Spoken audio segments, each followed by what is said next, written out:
राधे राधे दोस्तों, कैसे हैं आप सब। आपको और अपने इष्ट को नमन करते हुए, बड़ों को प्रणाम करते हुए वीडियो को प्रारंभ करते हैं। दोस्तों, ज्येष्ठ मास की अमावस्या को वट सावित्री व्रत उत्तर और पूर्व के बहुत सारे राज्यों में मनाया जाता है। कई सारी जगह पर यह व्रत पूर्णिमा तिथि वाले दिन भी किया जाता है। दोस्तों, यह व्रत सुहागिन स्त्रियां अपने पति के लंबी उम्र के लिए रखती हैं।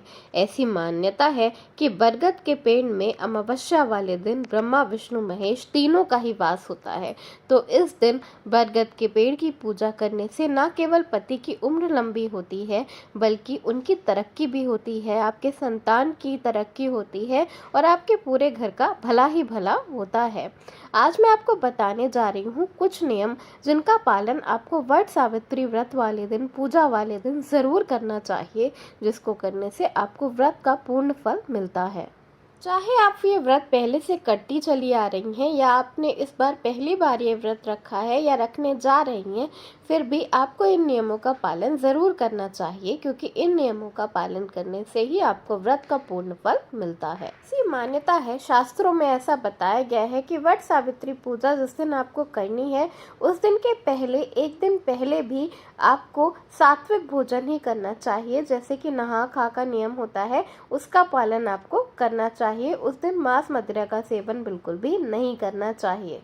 तो पूजा के एक दिन पहले से शुद्धता का ध्यान जरूर रखें। दूसरा नियम जो कि बहुत ही ज़रूरी है वह ये है कि जब भी आप कोई इस तरह की सुहाग वाली पूजा करने जाएं, तो आपको श्रृंगार का पूरा ध्यान ज़रूर रखना चाहिए।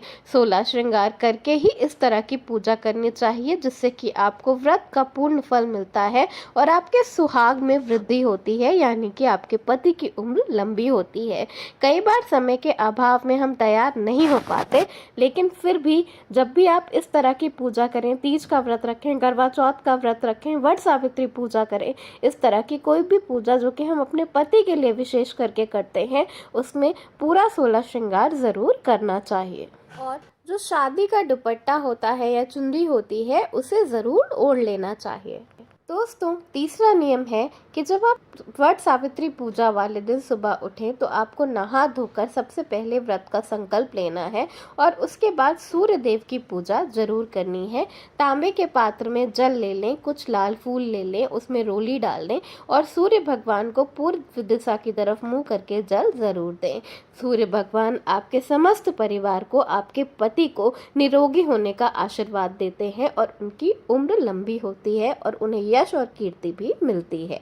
दोस्तों, अगला नियम यह है कि आपको वट सावित्री पूजा में जब आप पूजा करने जाएं, तो आपको भीगे हुए काले चने ज़रूर लेके जाना है। अगर आपने कथा सुनी होगी, तो उसमें जब यमराज ने सावित्री को सत्यवान के प्राण वापस करे थे, तो वो चने के रूप में करे थे और सावित्री ने जब वह काला चना सत्यवान जी के मुंह में रखा, तो वो पुनर्जीवित हो गए थे। इसलिए काले चने का बहुत बड़ा विधान है। काला चना आपको वट सावित्री व्रत में जरूर चढ़ाना है, इसलिए एक दिन पहले से ही काला चना जरूर भिगोकर रख दें। दोस्तों, अगला नियम यह है कि शास्त्रों में ऐसा बताया गया है कि माता सावित्री जब यमराज से अपने पति के प्राण लेने वापस गई थी, तो वो सत्यवान के शरीर को वहीं बरगद के पेड़ के नीचे छोड़कर चली गई थी और उन्होंने बरगद के पेड़ से प्रार्थना करी थी कि आप इस शरीर का ध्यान रखिएगा। और जब वो प्राण लेकर वापस आई, तो उन्होंने बरगद के पेड़ की परिक्रमा की थी और उनका आभार प्रकट किया था। इसलिए इस दिन बरगद के पेड़ की परिक्रमा करने का बहुत बड़ा महत्व माना गया है। अब परिक्रमा कितनी करी जाए, ये आपके घर में जो भी नियम फॉलो करे जाते हैं उस पर डिपेंड करता है। जैसे कहीं पर 5, कहीं 8, कहीं 12, तो कहीं 108 फेरे लगाए जाते हैं। तो आपके घर में जितने भी परिक्रमा की जाती है, आप उस हिसाब से बरगद के पेड़ की परिक्रमा जरूर करें।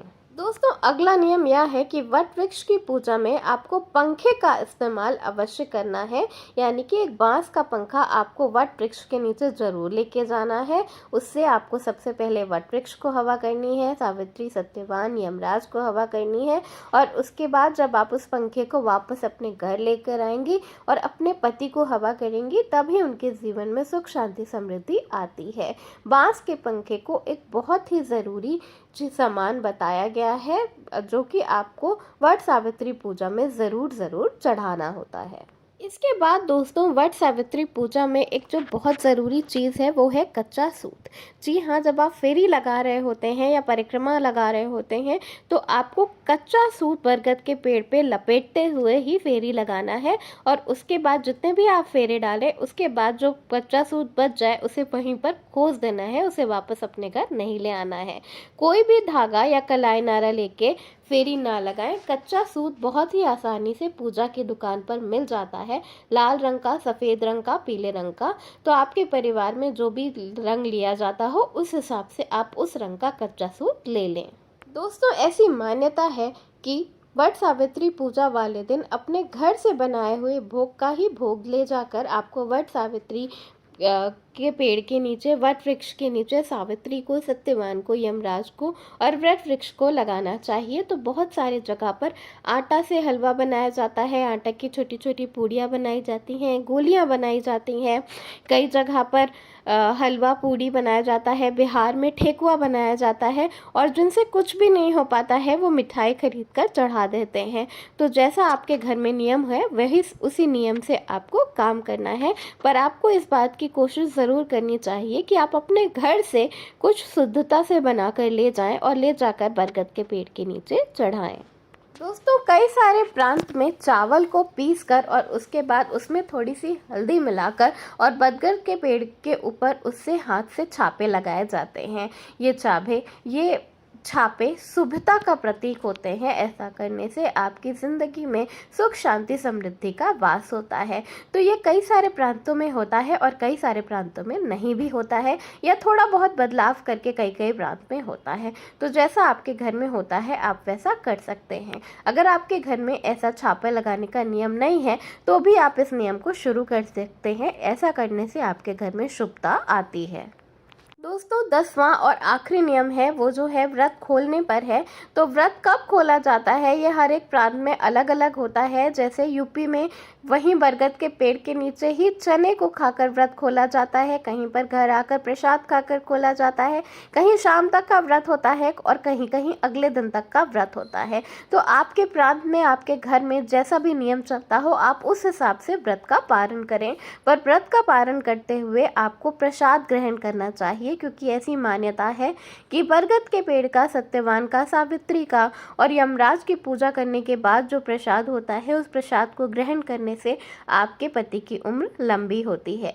तो दोस्तों ये हैं वो 10 बहुत ही ज़रूरी नियम जिनका पालन आपको वट सावित्री व्रत में ज़रूर करना चाहिए, जिनको करने से आपका व्रत पूर्ण माना जाता है और आपके समस्त परिवार की उम्र तो लंबी होती ही है, साथ साथ आरोग्य का भी आपको वरदान मिलता है। आपके घर में लोग बीमार नहीं पड़ते हैं। धन्यवाद। वीडियो पसंद आया हो तो लाइक ज़रूर करिएगा, दोस्तों में शेयर कर दीजिएगा। चैनल पे नए हैं तो चैनल को सब्सक्राइब कर लीजिएगा। धन्यवाद। राधे राधे।